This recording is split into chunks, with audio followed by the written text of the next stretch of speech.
सीधी एवं विभिन्न प्रत्येक न्यूज का अपडेट सबसे पहले पाने के लिए चैनल को सब्सक्राइब करें और बेल आइकॉन प्रेस करें।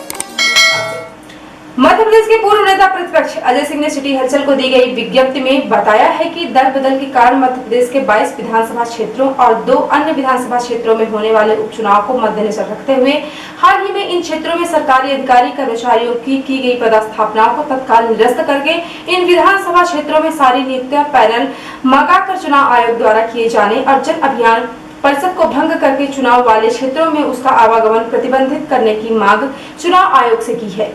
श्री सिंह ने इस संबंध में एक ज्ञापन मुख्य निर्वाचन पदाधिकारियों को सौंपा है। पूर्व नेता प्रतिपक्ष श्री अजय सिंह ने कहा कि भाजपा मध्य प्रदेश में कांग्रेस की सरकार को अलोकतांत्रिक ढंग से गिराने के बाद अब इन उपचुनाव क्षेत्रों में मतदान और मतदाताओं को प्रभावित करने के प्रपंच अभी से रच रही है। उन्होंने कहा कि पिछले दिनों उपचुनाव वाले जिले में कई अधिकारियों, कलेक्टर से लेकर निचले स्तर तक के अधिकारी कर्मचारियों का स्थानांतरण कर चुनाव को प्रभावित करने वाले भाजपा द्वारा नियंत्रित अधिकारियों की नियुक्तियां की गई हैं। यही नहीं, जन अभियान परिषद जिसमें सारी नियुक्तियां भाजपा कार्यकर्ताओं की हुई हैं, उन्हें इस उपचुनाव क्षेत्रों में गाँव-गाँव में भेजा गया है, जो कि भाजपा के पक्ष में चुनाव प्रचार कर रहे हैं। श्री सिंह ने कहा कि चुनाव आयोग तत्काल जन अभियान परिषद के संविदा कर्मियों और कर्मचारियों को उपचुनाव वाले क्षेत्रों में किए जाने वाले आवागमन प्रतिबंधित करे। श्री अजय सिंह ने कहा कि निष्पक्ष स्वतंत्र मतदान कराए जाने के लिए जरूरी है कि भाजपा सरकार द्वारा निज हित के उपयोग के लिए किए जा रहे तंत्र के दुरुपयोग पर चुनाव आयोग अंकुश लगाए। पूर्व नेता प्रतिपक्ष ने मांग की है कि चुनाव आयोग तत्काल निम्नलिखित बिंदुओं पर कार्यवाही करे और निष्पक्ष तथा स्वतंत्र चुनावों के लिए इन क्षेत्रों पर निगरानी के लिए विशेष पर्यवेक्षकों की नियुक्ति की जाए। ज्ञापन में मांग की गई है कि विधानसभा उपचुनाव वाले जिलों में जो भी नियुक्तियां की गई हैं, वे तत्काल निरस्त की जाएं। सभी उपचुनाव वाले क्षेत्रों में अभी से विशेष पर्यवेक्षक नियुक्त हों। सभी 24 विधानसभा उपचुनाव में निष्पक्ष मतदान कराने के लिए स्थानीय कर्मचारियों के स्थान पर बाहरी कर्मचारियों के दल भेजे जाएं। इन उपचुनावों की विशेष परिस्थितियों को देखते हुए वीवीपैट पर्चियों की 100% गणना करने का आदेश दिया जाए। प्रत्येक मतदाता को आधार कार्ड से जोड़ा जाए तथा आधार कार्ड के आधार पर मतदान की व्यवस्था हो। विगत दिनों मध्य प्रदेश के मुख्यमंत्री शिवराज सिंह चौहान के द्वारा अपने पार्टी कार्यकर्ताओं की बैठक में दिया गया एक बयान, जिसमें वह यह कहते सुनाई दिए कि मध्य प्रदेश की सरकार केंद्रीय नेतृत्व के इशारे पर गिराई गई है का ऑडियो वीडियो वायरल हुआ था, जिसके बाद पूरे प्रदेश में हंगामा मच गया और कांग्रेस पार्टी के पदाधिकारियों ने इसे लोकतंत्र पर कुठारघात बताया। 12 जून को पूरे मध्य प्रदेश में कांग्रेस पार्टी की जिला इकाइयों द्वारा राज्यपाल के नाम का ज्ञापन सौंपकर उक्त मामले की जांच कराकर वर्तमान बीजेपी सरकार को बर्खास्त करने की मांग की गई। 12 जून को सीधी शहर में भी जिला कांग्रेस कमेटी के अध्यक्ष रुद्र प्रताप सिंह बाबा के नेतृत्व में जिला कलेक्ट्रेट पहुंचकर जिले के कलेक्टर रविंद्र कुमार चौधरी को अपनी मांगों का राज्यपाल के नाम का ज्ञापन सौंपा गया। ज्ञापन सौंपने के दौरान जिला कांग्रेस कमेटी के वरिष्ठ उपाध्यक्ष राजेंद्र सिंह भदौरिया, मध्य प्रदेश कांग्रेस कमेटी के महामंत्री ज्ञान सिंह चौहान, महामंत्री लालचंद्र गुप्ता, जिला कांग्रेस कमेटी के पूर्व अध्यक्ष आनंद सिंह चौहान, महिला मोर्चा की कुमोदिनी सिंह, युवा कांग्रेस के अध्यक्ष रंजना मिश्रा, महामंत्री सुरेश सिंह जी डेम्हा, कांग्रेस प्रवक्ता प्रदीप सिंह दीपू सहित अनेक कांग्रेस कार्यकर्ता और पदाधिकारी शामिल थे। जिले के कलेक्टर को अपनी मांगों का ज्ञापन सौंपने के बाद जिला कांग्रेस कमेटी के अध्यक्ष रुद्र प्रताप सिंह बाबा ने सिटी हलचल को ज्ञापन में सौंपे गए बिंदुओं की जानकारी दी। पिछले दिनों मध्य प्रदेश में कांग्रेस की सरकार थी, तो कांग्रेस की सरकार गिराने के लिए भारतीय जनता पार्टी के लोगों ने लोकतांत्रिक तरीके का प्रयोग किया। फिर सरकार को अस्थिर करके गिराया गया। आज वर्तमान में मध्य प्रदेश के मुख्यमंत्री श्री शिवराज सिंह ने इस बात की स्वीकारोक्ति की है। एक वायरल हुआ है ऑडियो में जो उन्होंने कहा है, तो कहने के अनुसार केंद्र नेतृत्व के कहने पर उन्होंने ऐसा काम किया है। यदि इसी तरह से अस्थिरता पैदा की जाती रहेगी तो जनादेश का अपमान हो रहा है। चुनाव को मतलब नहीं, और फिर देश में चुनाव की कोई आवश्यकता नहीं है। इसलिए हम लोगों ने कांग्रेस पार्टी के माध्यम से इसकी फोरेंसिक जांच कराई जाए, वीडियो और ऑडियो की, और ऐसे जो राजनीतिक दल है या उसके लोग हैं, उन लोगों को उसका दंड मिलना चाहिए और ये वर्तमान सरकार को बर्खास्त किया जाना चाहिए।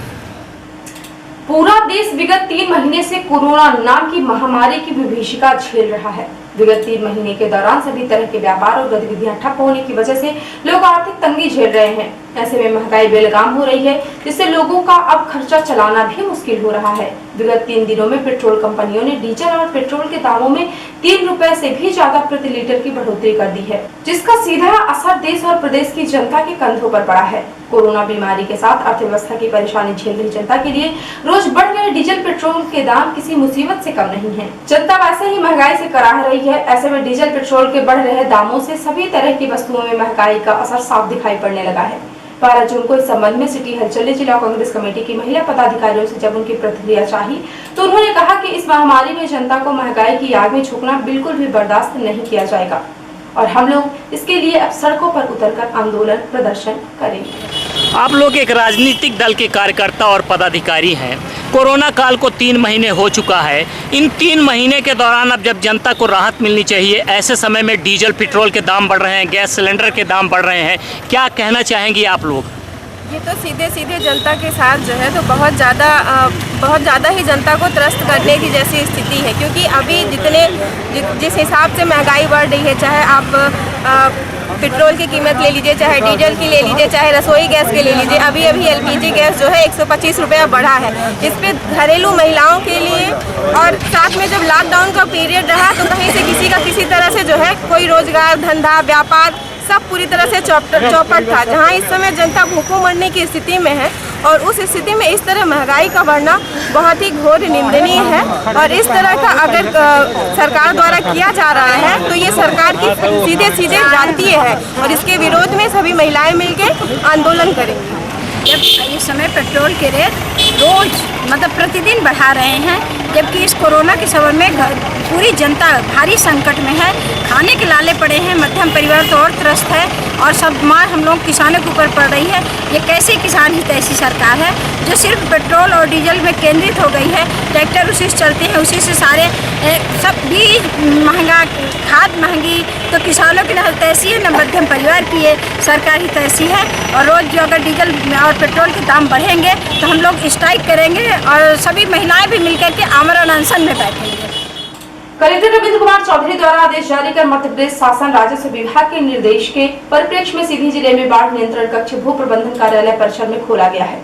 जारी आदेशानुसार कंट्रोल रूम के प्रभारी अधिकारी सुवेंद्र सिंह बघेल, अधीक्षक भू अभिलेख सीधी मोबाइल नंबर 9424370603 एवं उनके सहायक अजीत कुमार सिंह, सहायक आपूर्ति अधिकारी मोबाइल नंबर 6268556599 होंगे।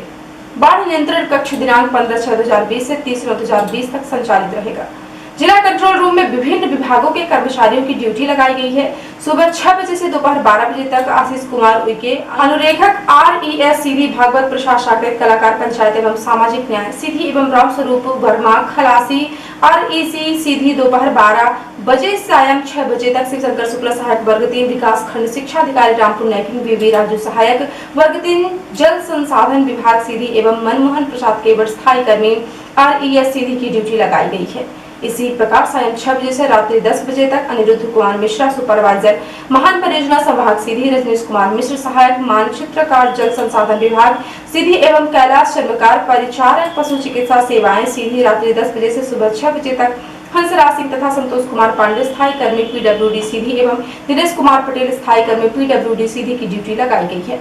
राम आधार विश्वकर्मा शासकीय कन्या उच्चतर माध्यमिक विद्यालय सीधी एवं रामपाल द्विवेदी चौकीदार जल संसाधन विभाग सीधी की रिजर्व के रूप में ड्यूटी लगाई गई है।